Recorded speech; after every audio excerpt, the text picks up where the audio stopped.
It's very helpful for people to hear that they should make themselves competent and dangerous and take their proper place in the world. Competent and dangerous? Why dangerous? Because it's the alternative to being weak. And weak is not good. The people who shoot up the high schools, they're weak. They're weak. How is it good to be dangerous? Because it makes you formidable. And life is a very difficult process, and it's not for, you're not prepared for it unless you have the capacity to be dangerous. That doesn't mean that you should be cruel. It doesn't mean any of that. There's a statement in the New Testament, the meek shall inherit the earth. But the meek isn't well translated.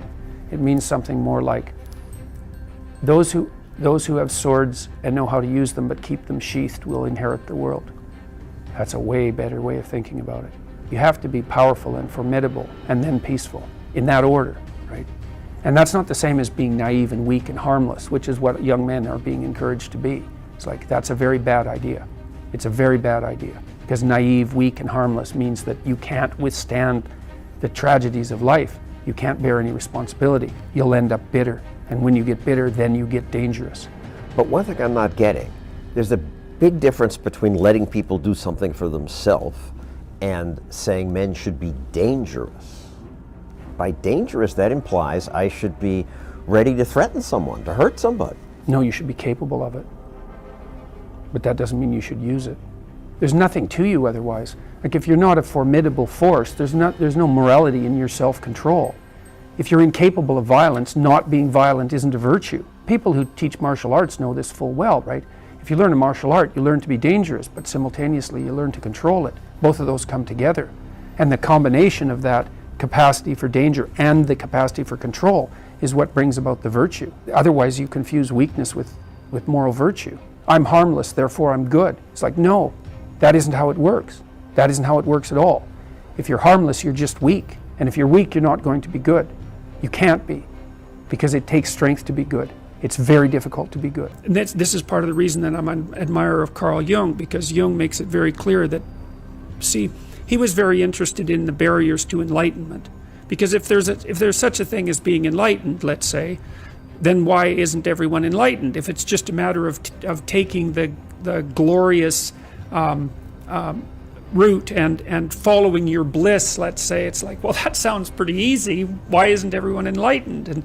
But Jung's thinking isn't like that at all. You know, he believed that in order to transform your personality, that first of all you had to be disciplined, that's for sure, but you also had to integrate that part of you that was terrible and capable of breaking rules and make it part of you. And so then, and I really like that idea. Well, here's an example. So about 20 years ago, I would say, there was a newspaper headline in one of Canada's major newspapers, and it was the Minister of Foreign Affairs at that time, Lloyd Axworthy, and he was talking about what had happened with Milosevic in the former Soviet Union in Yugoslavia, and the atrocities that were being committed. And he said that he was caught unawares by that because he didn't have the imagination for that kind of evil.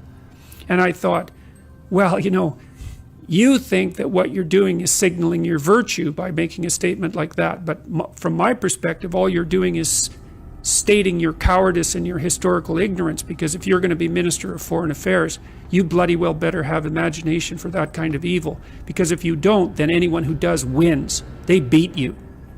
And so you know, again, in the Harry Potter stories, you see he's touched by evil, right? He actually has a soul fragment that's embedded within him that's as black as anything can possibly be. That's why he can talk to snakes.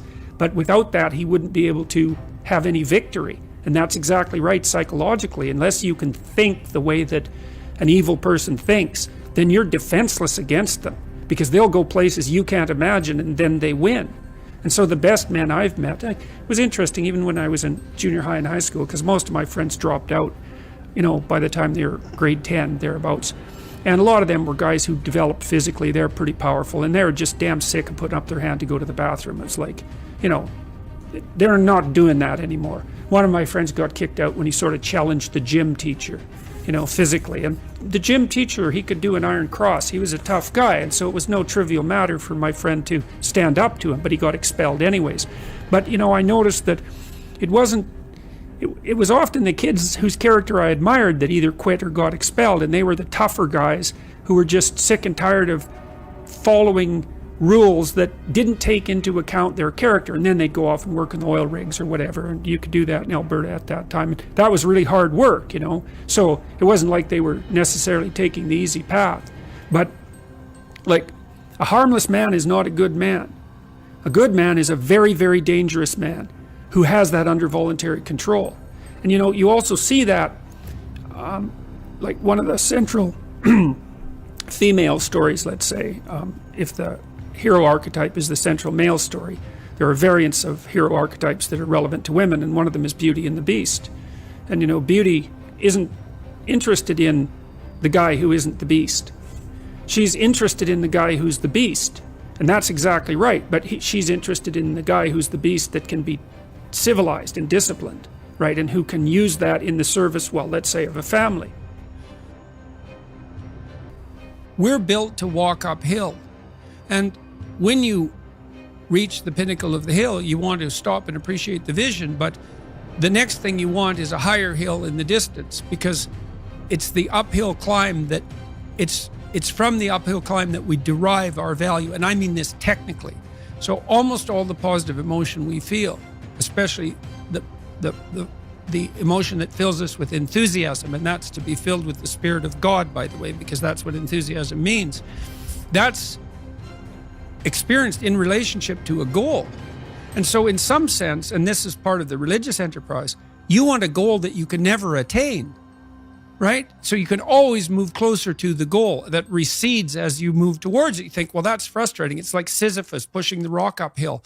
But it's not, because as you pursue that goal, you put yourself together and your life does get better and richer and more abundant. And that's why the highest levels of virtue and goal are in some sense transcendent. You want them to be above everything you're doing so you can continually move towards something that's more sublime and better. That's what you are. You're here to live, not to sleep. And the problem with the vision of Mai Tais on the beach is that, well, first of all, that's a vision of drug-induced unconsciousness. Second, it's only going to work for about a week. Third, you're going to be a laughingstock in a month, and depressed and aimless and goalless. You want a horizon of ever expanding possibility. And so it does happen to people because they've staked their soul on the attainment of an instrumental goal. And it can be a pretty high order goal. It was in your case. But then you think, well, now I'm there. Now what? Well, the answer can't be, well, I'm going to live in the lap of luxury and never have to leave the face. What do you want to be, a giant infant with a gold bottle? You never have to do anything but lay in your back and suck. It's like, well, you see the problem with that as a conceptualization. It's no, you want to be like an active warrior moving uphill with your sword in hand, and that's dynamic, that's exciting, and that's why so many young men disappear into video games. That's all acted out in the video game. So they have to act that out in their own life. Not that I despise video games, because I don't, but they're not a substitute for life. They might be good training under some conditions for life.